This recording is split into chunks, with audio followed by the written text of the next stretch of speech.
श्री राम समर्थ। नवंबर 21।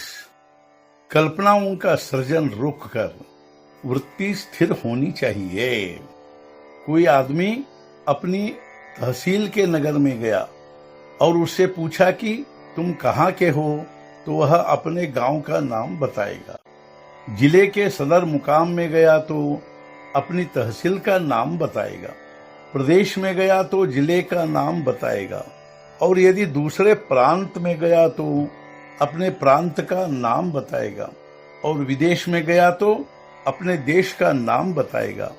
अतः मनुष्य में जितनी विशालता आती है उतने भेदभाव कम होते हैं। वैसे ही मनुष्य चाहे किसी भी धर्म का क्यों न हो, फिर भी सभी धर्मों का मूल एक ही होने से यदि वह मूल का विचार करे तो सभी धर्म उसे समान ही लगेंगे। किंतु इतनी विशाल दृष्टि आने तक जो जिस धर्म में है उस धर्म का आचरण करना ही हितकारक होता है। सुख प्राप्त करने की हमारी सभी धारणाएं आज मिथ्या सिद्ध हो चुकी है। पहले हमने सोचा कि अमीरी में सुख है, अतः खूब पैसा कमाया, फिर भी हमें यदि सुख नहीं मिला तो हमारी वह धारणा मिथ्या थी। यह मानने में क्या हर्ज है। एक ही वस्तु एक को सुखकर लगती है तो दूसरे को दुखकर मालूम होती है। मतलब वह वस्तु मूलतः न सुखमय है और न दुखमय है। ऐसा नहीं है कि जो वस्तु आज हमें सुखकर मालूम होती है वह कल भी हमें सुखकर लगेगी ही। हमारी बुद्धि स्थिर नहीं है, इसलिए हमारी यह धारणा भी स्थिर नहीं है। इसलिए हमारी धारणा की फलाना वस्तु में ही सुख है मिथ्या होनी चाहिए। अतः वह सच्ची ही है ऐसा हम क्यों माने। संसार के अपने रिश्ते हम अपनी समझ से ही निर्माण करते हैं और फिर उन्हें नकारने या भूल जाने को हम ही तैयार होते हैं। हम पर संकट आया तो फिर हमें पूर्व नाते रिश्ते अच्छे नहीं लगते। उस समय फिर हमें चैन नहीं आता।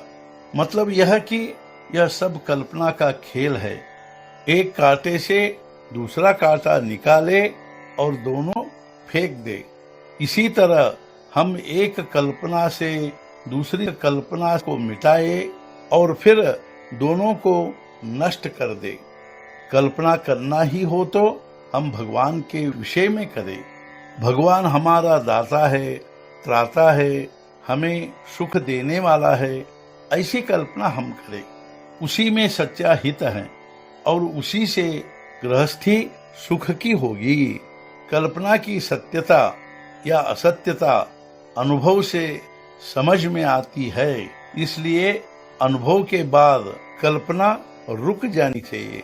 इस प्रकार कल्पना रुक जाने और वृत्ति स्थिर होने पर उसे किसी स्थिर वस्तु पर दृढ़ करनी चाहिए। भगवान ही केवल ऐसी स्थिर वस्तु हैं। अमुक या फलाना वस्तु मेरे पास है इसलिए मैं सुखी हूँ, इस वृत्ति में कोई तथ्य नहीं है। कोई भी वस्तु न होते हुए हमारा संतोष बना रहना चाहिए और भगवान के प्रति हमारी वृत्ति स्थिर होनी चाहिए। परमार्थ का यही सच्चा मर्म है। आज का मुख्य विचार, कल्पना माया का हथियार है। कल्पना रहित अल्प रामस्मरण ही फल देगा।